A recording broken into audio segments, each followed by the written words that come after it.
Validation from your ex-wife isn't going to fix your next relationship.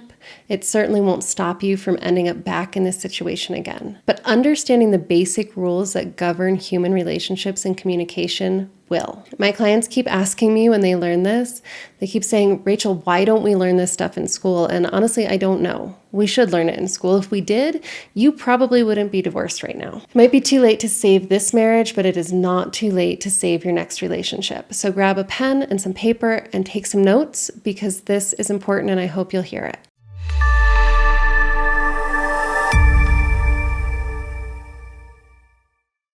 Okay, Relationships 101 with Rachael Sloan, divorce coach for men. Number 1, human behavior is driven more by emotion than it is by logic. Number 2, this is true for men as well as for women. A lot of you aren't going to want to believe that. So hear me out. Have you said or done anything that you regret during this separation or divorce? Why did you do it? Emotion. How about when you know something's not good for you, but you do it anyway? You have another beer. You watch one more video at 2 a.m. instead of trying to go to sleep. You eat another slice of pizza, right? Maybe you bitch out your ex-wife instead of taking the high road or start a fight in front of your kids. It's emotions at play every single time. Number 3, emotions are not stupid or silly or girly. Emotions are legitimate feedback. They're legitimate feedback from our bodies about our environments, and they inform us. They are there, they exist to drive us to behave in ways that will keep us safe. The problem is that most people, and especially men who have been conditioned from a very young age to ignore or suppress their emotions, most people are not listening to that feedback. And they don't listen until the emotion is so overwhelming that the actions it drives are very destructive. Number 4, emotions are stronger than logic. Not only do they drive more of our behaviors, if both are present, if our logical brain knows something and our emotional brain wants or knows or feels something, the emotional brain will win every time. For men going through divorce, this often looks like, I know I need to let go, but I can't. I can't stop wishing she would pick up the phone or walk through the door and admit she made a terrible mistake and say she's sorry. I know I need to let go and move forward, but I can't. My heart won't let me. Number 5. There is no point trying to communicate with somebody who is emotionally activated until they feel completely safe again. When somebody's in a heightened emotional state, especially when they're feeling anger or fear, but grief can do this too, it causes changes in the brain. It literally impacts the shape of the bones in our middle ear. It changes what we can hear. It changes what we can see. It narrows our perspective. It keeps us hyper-focused on problems, hypersensitive to extremes. Somebody who is emotionally activated literally cannot hear what you are saying rationally. Number 6, this is true for men too. I keep saying this because I know you. I know if you're like a lot of the men I work with, you're very, very smart. You're probably very, very successful. Right? You have a logical, rational brain. You are a problem solver, and that has served you very, very well in your life. But I'm telling you, if you think you're being rational and logical all of the time, you are dead wrong. Your emotions have got you fooled.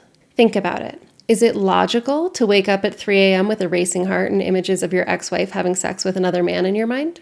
Is it your rational mind playing all of those memories over and over and over again, just tormenting you? The more that you try to ignore your emotions or pretend that they don't have an impact on you, the more power they're actually going to have over you. You cannot fix a problem that you refuse to face. Okay, number 7, you can learn to regulate your emotions, but you cannot do it by force, with willpower, or the sheer strength of your will. You can learn to regulate your emotions, not to have absolute control over them. So tell me, I think you already know this. You don't really need me to tell you because you've probably tried to control your emotions with the strength of your will. How did it work out? How is it working out for you right now?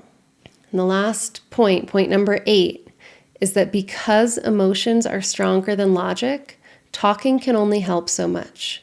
This is why traditional talk therapy takes about 2 years, often a little bit more, to help somebody recover from divorce to the point where they feel ready to start dating again. While inside my Better Beyond Divorce program, we can get the same results in about 4 to 6 months. It's because the logical brain is not stronger than the emotional brain. and traditional talk therapy, talking things out, processing verbally, is all logical brain activity that's leaving the emotional brain behind.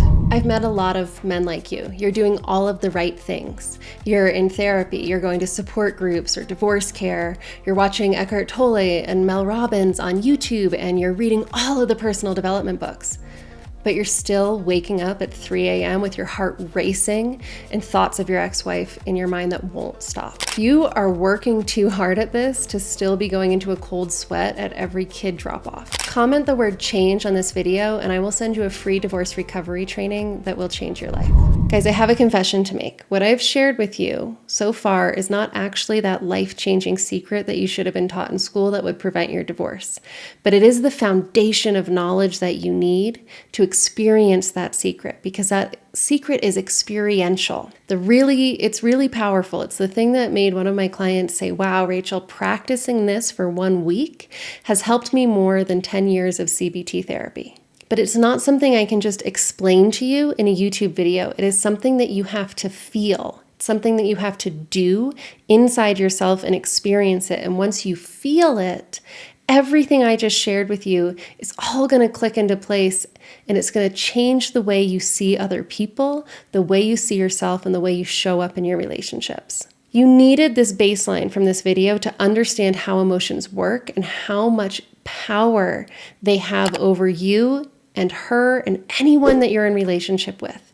This is a piece that so many men get stuck on, and it is why they keep repeating the same mistakes again and again in their relationships. They think they're being rational, and they are completely underestimating how much power their own emotions have over them and how much of an impact their emotions are having on their relationships. So I needed you to see this, to hear this, and to start to admit that your emotions might be more powerful than you think. Because once you start to admit that, then you're actually going to be able to do the exercises that leave my clients saying things like, if I had known this before, I could have saved my marriage. Or I didn't learn this in time to save my marriage, but at least I learned it in time to save my life. So now you've got the groundwork and you're ready for some practical experiential learning. So my top divorce recovery training teaches you exactly how to do this, and it's totally free. It's just really long to have on YouTube. So come with me into that training and I will give you that felt sense experience that'll make you go, oh my gosh, now I get it. Now I know my next relationship will never end up here again. So you can click the link in the video description or type change into the comments of this video and I will make sure you get that free training. I'll see you guys on the inside of the training.